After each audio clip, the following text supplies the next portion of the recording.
Boa noite a todos. Meu nome é Robert Paixão, fundador do Instituto Cultural Candeia e do Centro Albaçabá Muzambê. Eu gostaria de aqui convidar o IFAM a fazer uma provocação a que se avaliasse a cultura do Terekô, que é uma cultura dos povos das comunidades tradicionais de matriz africanas, fosse colocada em pauta como patrimônio material para que pudesse passar por todo esse processo de reconhecimento. São muitos rótulos que são colocados sobre as comunidades tradicionais, principalmente aquelas que preservam o conhecimento e as tradições dos povos de matriz africana. A nossa cultura está se perdendo por falta de incentivo, por falta de mecanismos de defesa eficazes na preservação dos nossos direitos de liberdade de pensamento e de crença.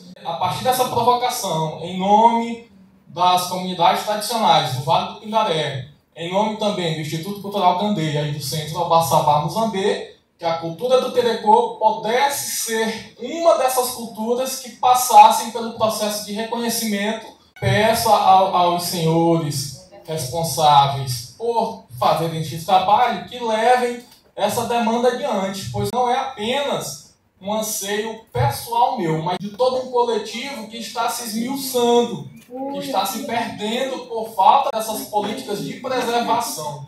Então, faço esse pedido em nome de todas essas instituições que aqui citei e peço aos senhores, com muito respeito e carinho, que tentem resguardar a cultura do Terekô com esse processo de reconhecimento. É o mínimo e o justo para preservar uma cultura que nasce no estado do Maranhão e daqui é exportada para fora. Esse é o pedido que eu faço em nome de todo o coletivo das comunidades tradicionais do Vale do Pindaré e meu muito obrigado pelo espaço por poder apresentar essa demanda. Muito obrigado. Obrigado, Robert. Agora a gente passa a mesa. O Robert, vocês que é colocado, uma experiência muito já consolidada nesse trabalho, mas quando a gente chegou ao IFAM em janeiro, primeira reunião, segunda reunião da diretoria, tem mais uma colega, a Maria Silvia, né, que é diretora de planejamento, foi para quê? Foi para afirmar as diretrizes, os princípios da nova gestão. E um desses princípios é que o patrimônio cultural de matriz africana, de matriz indígena e de determinados segmentos sociais que foram historicamente os coisas marginalizados seriam prioritários. Tá? Essa é uma das diretrizes que a gente estabeleceu. Agora, como que esse bem cultural, como que o Terekô e tantas outras perspectivas, abordagens podem ter esse reconhecimento? E no caso dos bens culturais e materiais, eu acho que é muito no sentido da gente tentar encontrar dinâmicas, né, para fazer aquilo se perpetuar. Mas Davidson pode falar para você melhor. É isso. Sim, eu vou começar então pela questão que o Robert trouxe. Na hora que o Robert estava falando, eu olhei para a Desirê pensando no inventário, ela já olhou para mim aqui, vamos fazer um inventário.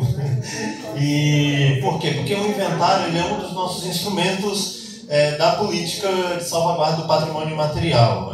A gente tem instrumentos de reconhecimento, que é bastante conhecido o registro, mas os estudos, os levantamentos, as pesquisas, enfim, o inventário sobre os bens culturais, ele é muito importante, não só porque ele produz conhecimento sobre esse bem cultural, mas porque ele traz para a gente também a possibilidade de pensar estratégias de ampla divulgação e promoção desses bens culturais. E no caso do Terekô, acho que entendemos que o inventário seria um instrumento tão importante quanto o registro, quer dizer, tão importante produzir conhecimento, como a gente diz na linguagem do patrimônio, identificar o bem, quanto reconhecer, pensando nas possibilidades que a gente tem de combate ao racismo religioso, de verdade, de transformar isso num objeto de publicização da cultura local, né? Local porque, enfim, como você mencionou, é do Maranhão para fora,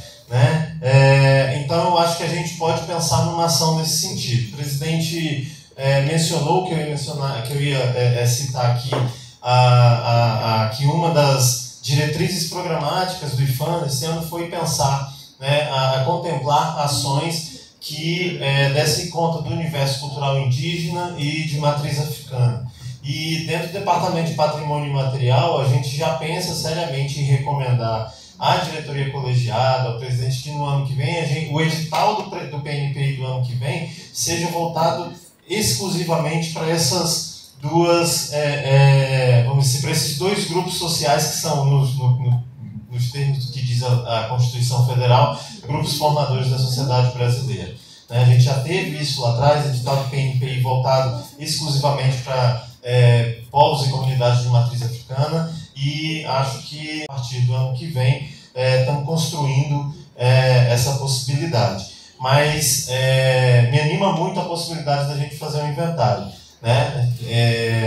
A superintendência acompanhar, e eu acho que a aproximação com a superintendência é importante. A gente tem aqui técnicos de altíssima qualidade e é uma das superintendências de referência no trabalho de patrimônio imaterial no Brasil, né? Eu não sei se você quer falar alguma coisa sobre isso. Só vou pontuar uma coisa. O inventário ele não deve ser um fim em si mesmo. O inventário tem que ser um instrumento. Ele tem que ser um meio pelo qual vocês vão falar para o mundo o que é o Telecom, né? E ele seja um fator de desenvolvimento social, um fator de desenvolvimento econômico. Então, eu acho que o inventário ele pode ser, sim, para vocês um fator e uma via de mostrar para o mundo o que é o Telecom, né? E conseguir direitos com isso. E a gente não pode esquecer, e vocês são detentores e fazem, né, os bens culturais que vocês representam aqui, e vocês conhecem que a participação social ela é o princípio que é a base da política de salvaguarda do patrimônio imaterial, né? A superintendência pouca coisa faz sem que tenha conversado com todo mundo, sem que tenha dialogado, sem que tenha estabelecido uma base de consenso ali para que as coisas aconteçam. Então, a participação social também é esse dizer para fora, né? Esse dizer sobre o que são vocês, que a Desirê mencionou.